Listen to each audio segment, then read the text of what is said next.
Varsa mən idim yığılan göz yaşım, o mənəm qolları təndən kəsilən qardaşım, o mənəm qandan uyanmış, yaralanmış başım. Öz adım yox dilimin əzbəri Ləbbeyk Hüseyn, demişəm ta doğulandan bəri Ləbbeyk Hüseyn.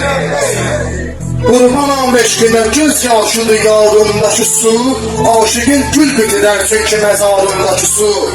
Mənə dəryadır həmin dəstə kənarımdakı su, səbəbi sən o şəffaf suyun bənzəri Ləbbeyk Hüseyn, demişəm ta doğulandan bəri Ləbbeyk Hüseyn. Məni əhv eylə, Əli Əsqəri oxlar aldı, məni əhv eylə, Rüqəyya suya həsrət qaldı, onu əhv eylə, səbirsizliyi gücdən saldı.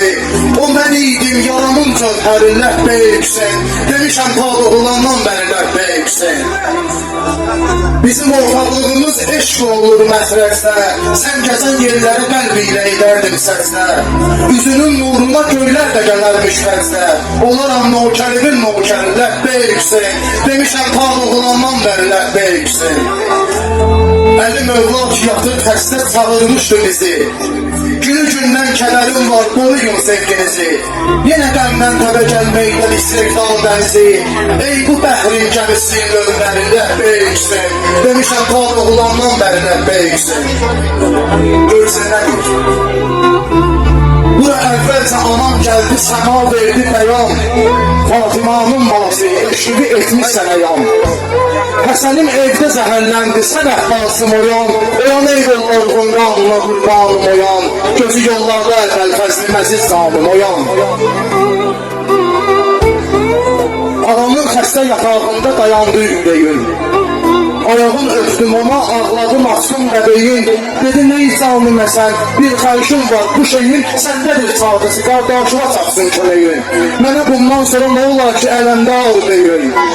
Ey mənim qorxuya höşmeyləyən aslanım, oyan, oyan ey qollarının qanuna qurbanım, oyan. Dedi Allah qadın olsaydı adı Zeynəb idi. Dedi Allah qadın olsaydı adı Zeynəb idi, hani Zeynəb kişi olsaydı Hüseynəb idi. Əhl-i Beyt məşrədə həm ordu idi, məşrəb idi. Sən döyüş dərsini nə kəscəli Ləbbeyk Hüseyn, demişəm ta doğulandan bəri Ləbbeyk Hüseyn. Burada bir yerdə deyir, rəzətdəmsin. Bizi kimlər yaşadır həmdən ola bir-birinə, yuxu halında ənam gəldi şeir şairinə, aldığın xətində həmçin balığın xatirinə, qalsa aşıqlarımın əlləri Ləbbeyk Hüseyn, demişəm ta doğulandan bəri Ləbbeyk Hüseyn. Çox sağ olun, var olun.